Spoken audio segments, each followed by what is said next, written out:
India की AI impact summit में Chinese robot showcase करने के लिए आखिर जिम्मेदार कौन? क्या ये सिर्फ एक प्रोफेसर की गलती है या इसके लिए गलगोटिया का पूरा मैनेजमेंट और इंडियन गवर्नमेंट भी इक्वली अकाउंटेबल है?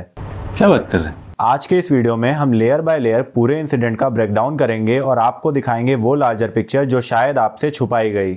आइए देखते हैं, मजा आएगा। तो कंट्रोवर्सी की शुरुआत तब होती है जब गलगोटिया यूनिवर्सिटी की एक कम्युनिकेशन की प्रोफेसर डीडी न्यूज को एक इंटरव्यू बाइट देती हैं और उसमें वो रोबोडॉग ओरायन को अपनी यूनिवर्सिटी का एक प्रोजेक्ट कहकर प्रेजेंट करती हैं।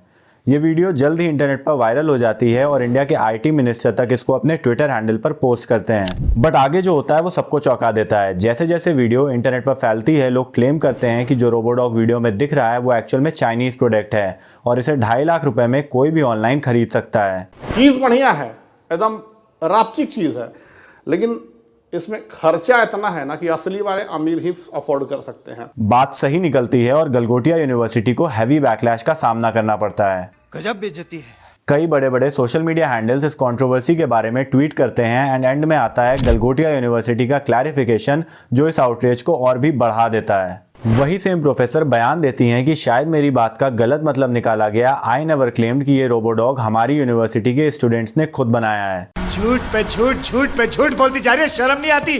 जिस दिन से मिली है उस दिन तक झूठ पे झूठ बोलती जा रही है। ये बातें यहीं नहीं रुकती, आगे उनके और भी लॉजिकल बयान आते हैं जैसे कि माई 6 कैन बी योर 9 वगैरह वगैरह। कोई सेंस है इस बात की? लोगों में आक्रोश बढ़ता है, लेकिन गलगोटिया यूनिवर्सिटी गलती एक्सेप्ट करने की बजाय बातें गोल गोल घुमाती है। इस समाज को कुछ नहीं मालूम, जिस देश का विद्वान ही।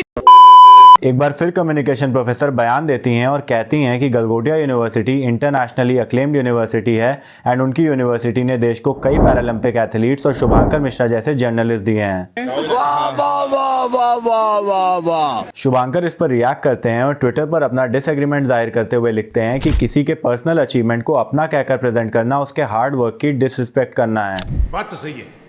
इतना सब होने के बाद भी गलगोटिया यूनिवर्सिटी अकाउंटेबिलिटी लेने की बजाय एक प्रेस रिलीज निकालती है और सारा ब्लेम उसे एक प्रोफेसर पर डाल देती है, ये कहकर कि that she might have been ill informed. अरे बाप रे। चलिए फॉर ए मोमेंट अगर मान भी लेते हैं कि that she might have been ill informed, तो फिर उनको ये गलत इन्फॉर्मेशन मिली कहां से? क्या उन्हें ये इन्फॉर्मेशन इंस्टीट्यूशन से ना मिलकर कहीं बाहर से मिली? और दूसरी बात, जब आपके पास एआई एंड साइंटिफिक रिसर्च के लिए एक डेडिकेटेड फैकल्टी है तो फिर आपने कम्युनिकेशन प्रोफेसर को एआई समिट में स्पोक्स पर्सन बनाकर आखिर भेजा क्यों? ये फंस गया सीएम। इन सभी चीजों को अगर इग्नोर भी कर देते हैं तो भी जब आपने एआई समिट के लिए रजिस्ट्रेशन किया तो आपको ये नहीं पता चला कि ये इंडिजिनस इनोवेशंस को शोकेस करने का प्लेटफॉर्म है। और अगर पता होने के बाद भी आप एक दूसरी कंट्री का इन्वेंशन एआई समिट में लेकर गए तो इसके लिए जिम्मेदार कौन है? आपने सोचा होगा किसको क्या ही पता चलेगा। जनता को आप मूर्ख समझना बंद कर दीजिए। और जब सच सामने आया तो आपने उन्हीं प्रोफेसर को स्केपगोट बना दिया जो एंड तक आपको डिफेंड करती रही।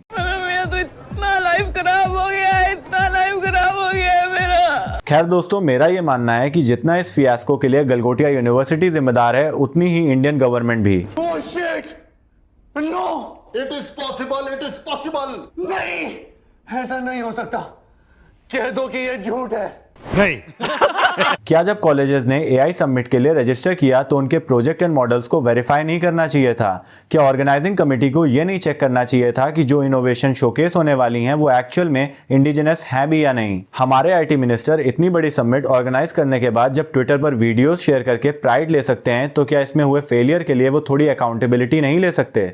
क्यों हिला डाला ना? मेरा पर्सनली ये मानना है दोस्तों कि जितना ब्लेम एक प्रोफेसर को किया जा रहा है इस पूरे फियास्को के लिए, उससे कई ज्यादा रिस्पॉन्सिबल इंडियन गवर्नमेंट और गलगोटिया मैनेजमेंट है। वैसे आप इसके लिए सबसे ज्यादा किसको रिस्पॉन्सिबल मानते हो? हमें कमेंट सेक्शन में जरूर बताइएगा।